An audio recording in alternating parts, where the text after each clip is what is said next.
सस्ने जय महाराष्ट्र. अतिशय दुःखद अंतकरणाने हा व्हिडिओ मी बनवतो आहे.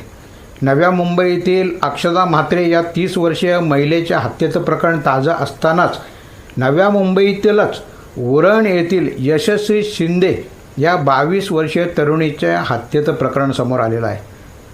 दोनही हत्या अतिशय निर्गुणपणे करण्यात आलेल्या आहेत. माणुसकीला काळीमा फासणाऱ्या अशा या घटना आहेत. अक्षता म्हात्रेचं सुद्धा डोकं आपटून तिचा चेहरा विद्रूप करण्यात आलेला होता.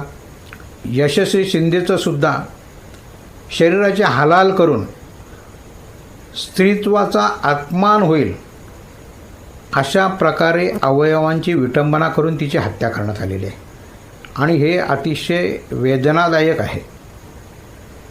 या ठिकाणी मी उरणकरांचा संताप बघत होतो, त्यांचा रोष बघत होतो, त्यांचा उद्रेक पाहत होतो. त्यामध्ये त्यांनी जे काही उल्लेख केला आहे ते मला या तोंडाने करता येत नाही आहे. यशस्वी आणि आरोपी जे आहे हे एकमेकांना ओळखत होते. त्यांची पोलिसात तक्रार झालेली होती आणि त्या तक्रारीचा बदला घेण्यासाठी म्हणून तिला फसवून बोलवली आणि तिची हत्या केली असं सांगण्यात येतं आहे. तपासाअंती खरं काय हे पुढे येईलच. याबाबत मी अधिक चर्चा न करता शासन आणि प्रशासनाला प्रश्न विचारतो की आपल्याला सक्षम असे मुख्यमंत्री मिळालेले आहेत, 2 उपमुख्यमंत्री मिळालेले आहेत आणि ज्यांच्याकडे गृहमंत्री पदाचा चार्ज आहे असे देवेंद्र फडणवीस यांचा बुद्ध्यांक किंवा IQ जो बोलतो हा खूप हाय आहे.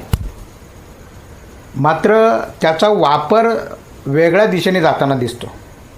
पक्ष फोडाफोडी करणे, मी कोणाच्या वाटेला जात नाही, मात्र जो माझ्या वाटेला जातो त्याला मी सोडत नाही, कार्यकर्त्यांनी मैदानात उतरा आणि ठोकून काढा. गृहमंत्र्यांच्या तोंडी अशी भाषा शोभत नाही. आपण एक संविधानिक पदावरती बसलेला आहे. परंतु एवढीच जर का आपल्याकडे हुशारी आणि कर्तृत्व असेल, साहस असेल, तर ते साहस आपल्याकडे जे खातं मिळालेलं आहे गृहमंत्री पदाचं त्याच्यामध्ये वापरा. आपले अधिकारी तक्रार घेत नाहीत असा आरोप होतो आहे. तक्रार घेतल्यानंतरसुद्धा तक्रारदारालाच त्यांचा त्रास होतो आहे. आधुनिक तंत्रज्ञानाचा वापर न करता सुस्तपणे त्याचा तपास चालू ठेवतात आणि याचमुळे या दोघींचे जीव गेलेत असं त्यांच्या नातेवाईकांचं म्हणणं आहे. आपण हे निर्जन स्थळं असतील किंवा अशा काही घटना घडू शकतील अशी स्थळं असतील, इथे CCTV कॅमेरे कधी लावणार? लावलेले कॅमेरे नुसते शोच्या बाहुल्या बनून राहिलेले आहेत, म्हणजे ते काम करण्याच्या स्थितीत नाहीत. त्याचा आढावा तुम्ही कधी घेणार आहात? पूर्ण प्रशासन जे आहे ते या बाबतीमध्ये जागृत कधी करणार आहात? अशा घटना ज्या ठिकाणी घडतील तिथे पेट्रोलिंग कधी वाढवणार आहात?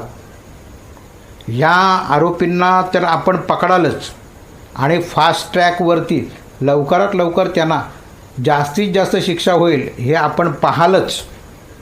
मात्र या घटनाच घडणार नाहीत यासाठी आपण आवश्यक काय पावलं उचलणार याबाबत एकदा मीटिंग घ्या. विरोधकांना तर आपण सुनवाच, परंतु आपल्या हातामध्ये शासन प्रशासन आहे, त्या बाबतीत योग्य कारवाई करा. नाहीतर लाडका भाऊ, लाडकी बहीण अशा योजना आणाल, परंतु त्या वरच्यावरती आहेत.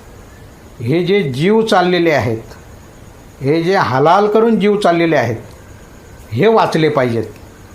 आणि जर का शासन प्रशासन सामान्य माणसाचा जीव वाचवत असेल किंवा महिलांची जीव वाचवत असेल, निर्भयपणे त्यांना फिरण्यासाठी हा कायदा वापरला जात असेल, तरच आपण योग्यरीतीने शासन चालवता असं होईल.